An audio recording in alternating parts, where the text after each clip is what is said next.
the next year again, I've gone back to America now, and I've gone there to stay there for a year with my dad. And I've ended up touring in America with my dad, friend, specialist, Byron Jr. Okay. And I've toured with Bounty Killer, Lady, Patra, Roundhead, Ninja Kid. We done a three-day tour. We done Washington, Boston. This is 1992 now? 93. 93, yeah. Okay. Yeah, like I was 22. Okay. Yeah, because I had my 23rd birthday there, and I stayed there for a year, and that's where the name Demolition Man evolved. Okay, from that tour? From that tour. Well, not even just from the tour, just from me being destructive. But I fell asleep, but I hole, and my dad swore off over there. broke the lamp. Must have broke one watch where him having say, yo, it's like you come for demolish me place. So anytime we're going anyway, be like, yo, Demolition Man, you ready? And then when it was Cyrus had family in New York, so he'd gone to New York.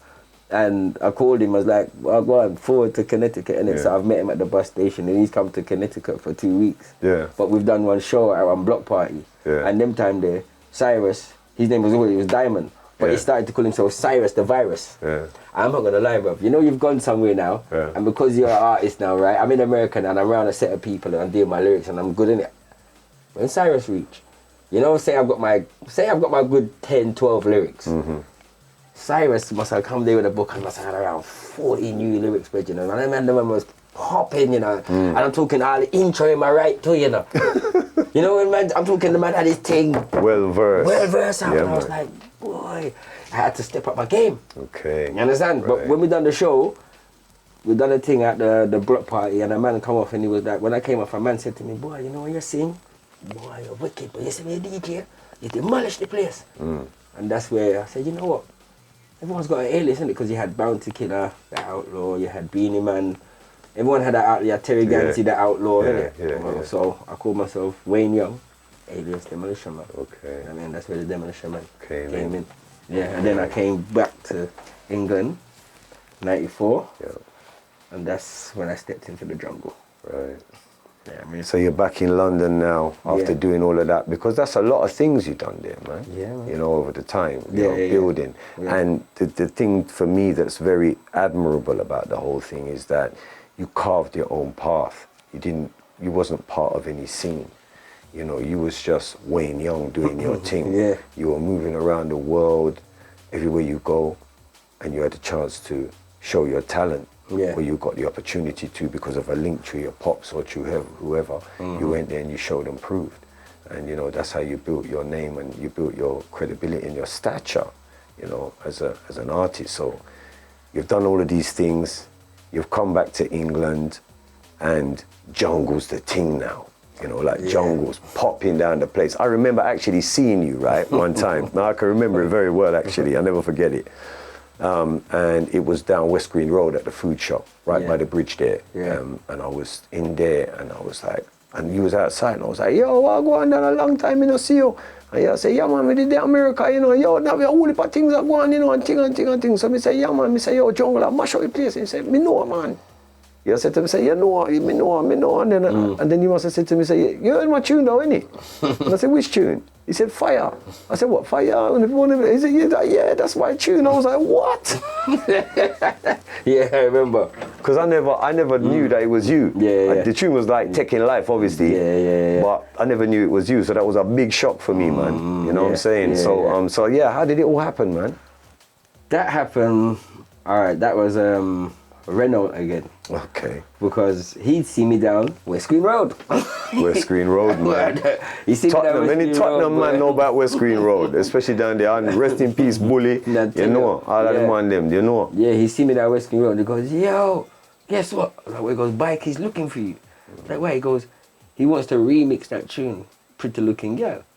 I was like, I got better lyrics than that, man. That's all lyrics, man. I go, furthermore, I'm going to forward to the studio and I'm bringing my jungle producer. Okay. So he said, all right then. So we went to the studio off, you know, Bounds Green Road. Yeah. Middleton Road. Okay. Middleton Road. On Luke Brothers' house. Yeah, I know that. Yeah, I know that. He had a studio in his house. Okay. So I've gone there with Terry T. Okay. Because what it was, when I was in America, Terry was calling me, letting me know, yo, you need to come back, bruv. there's this thing busting up the place. I was like, what, it goes, jungle music is mashing up the place now, bro. And I've got my label and Rebel and One magazine. He was just like, you need to hurry up and come back, bro. Yeah, I mean, so I'm like, all right then, I'm forward, innit? We're soon forward. Right. So I've gone there with Terry. So this is 94 now? 1994. 1994. Yeah, 94. I've gone there with Terry. Terry's built the track. Let's jump together. Take me to. So I've done. It's funny because the tune Fire, right, is a breakdown of maybe like 2 different lyrics. Okay. So the first piece, Fire, burn the place down. I remember everybody had like an intro, like a slogan. Them time they weren't in a slogan, but it's like an intro. You like being about, oh God, yeah. Exactly. And then, so I had my thing was fire, burn the place down, demolition, fire, burn the fate, go to lighter. Right now we have something to tell the people in ya. And then I'd go into my lyrics. Yeah. So I'd do that, not every tune, but sometimes I would do it just as an intro. So I did that, and then that was the next lyric I had. But that was like, all right, the original style came from Frisky. Wow. Yeah, the style, the pattern of the lyric came from Frisky. On Justice Sound. So what we would do, sometimes obviously if you're in a sound, if a man's got a style, we would all make a counteraction. Yeah, that's how me and D-Man and Flinty used to do it as well, right. For real, yeah. So Frisky had a tune called Rude Boy Frisky done, right on the version, right this every day on the Oscar. And then he done this one and the second one, to the Rude Boy Frisky done, listen to my version with the mixer man. So that was the part 2. So then I came with, so that was the part 3 for me. Wow. And then Cyrus came with one. Okay. So that style, it was originally from Frisky on Justice Sound. Wow. So I put that in. And then my name is here, young Elias, Demolition, man. I wrote that down while I was in the studio, right. Just the verses. And you know, when I left the studio, it's not like I was like, yes, this is a bad tune. I left it and I was like, yeah, it's all right. Just a ting. Yeah, just a ting. 6 weeks later, bruv. That's your biggest tune you've ever had. 6 weeks later, it weren't because it weren't even the Mickey Finn mix yet. No. It was just the white label. Yeah. 6 weeks later, bruv, I'm hearing this tune mashing up the place and I'm like, okay, all right, this I go on. Yeah. And then, I think it was 1990, because imagine that was the end of 94. Okay. So for the whole year, it was more running on that first mix with Terry in it. Yeah. And then the Mickey Finn mix got released 96, March the 8th, 96. Okay. And that's when the Mickey Finn mix took off, the Urban Shakedown mix. Wow. And then that was it, bro. It just went, woof. I had to give up working because I was working at the time. I was working for old people, looking after old people. Caring. Caring. I was caring down Apex Home House, down Seven Sisters. Seven Sisters, yeah. I know it. Yeah. Norwich. Yeah. Where Norwich used to be built, yeah. Yeah, man. I was there. So you smashed it, like literally, like did it chart? Yeah, it went to number 33 in the national chart. You see? Yeah, killed it. Played on EastEnders 2 times. Mad. Then obviously the omnibus. Played in the CAF, on the back of the CAF. And Crazy, then right. on the CD, the record store in the market. Yeah. I had it playing. Horace. Yeah, Horace. Yeah. Had it playing in the back there, bro. Yeah, man. Yeah, man. Yeah. So, Jungle done some amazing things. I mean, It opened the doors for me. You were right there, Yeah.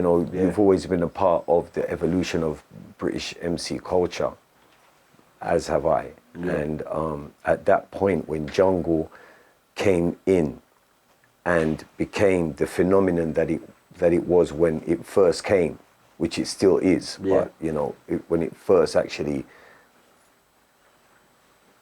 tore England to shreds, because that's the only way I can describe it. It was so crazy the way how it happened and so quickly. It was explosive. It really encapsulated, UK British culture and the MCs, and it gave us our identity, and you had one of the big tunes at that time.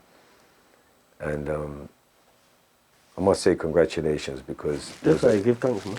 It was a big tune that really sort of set the tone for certain. It was like a template, what I'm saying, for how you do jungle, what I'm saying. Even though at the time when you actually voiced it, it wasn't that for you. And this is another thing that I wanted to talk about briefly, is writing lyrics and being able to write a song. And that's how we came up in the business. You know, we wrote music. Obviously, you've now said that you was doing music lessons, which is crazy. Yeah. I never knew that. So, you know, being able to do what you do in the studio, lyrically, how do you format your songs? I mean, obviously, we know about verse, chorus, hook, whatever, you know, bridge. It's funny, well, obviously, back in the days, I used to obviously write on my pad and have my papers.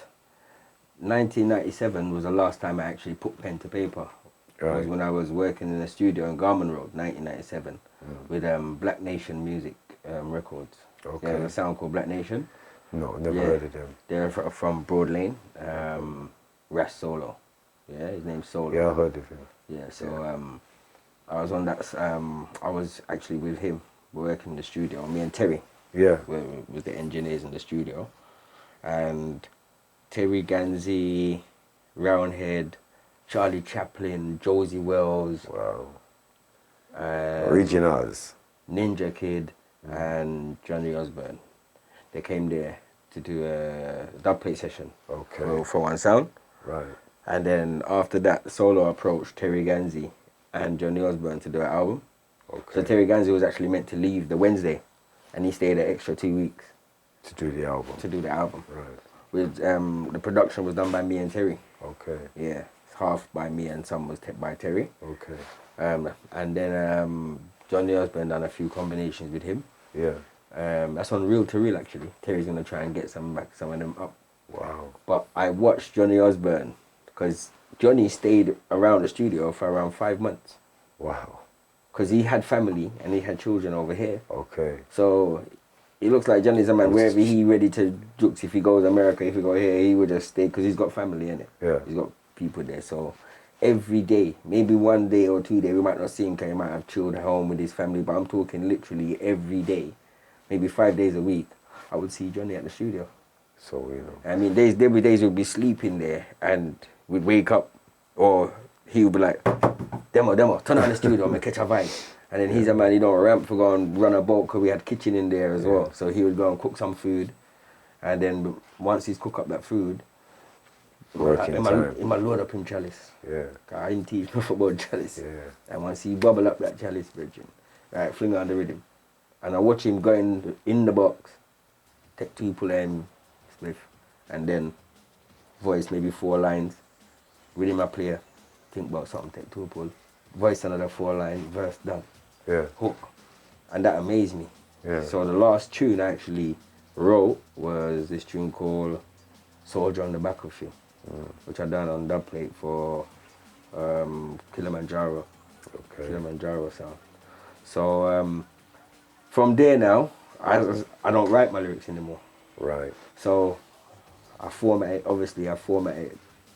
the way the industry is formatted with the music in it. I would do the 8-bar hook, either an 8-bar verse or a 16-bar verse. But you're more versed than that. I know what you're saying. You do the formatted thing, but there's... I mean, because I've even got a tune. I've even got a tune where I've done a 32-bar verse, a tune called "Job to Do." Yeah. The first verse is I know that 8-bar, tune. Yeah. and then the next verse is a 32 bars. Yeah. You understand? So I don't follow the pattern. Sometimes I'm out the box. Yeah. You understand? So. And that's what makes you you.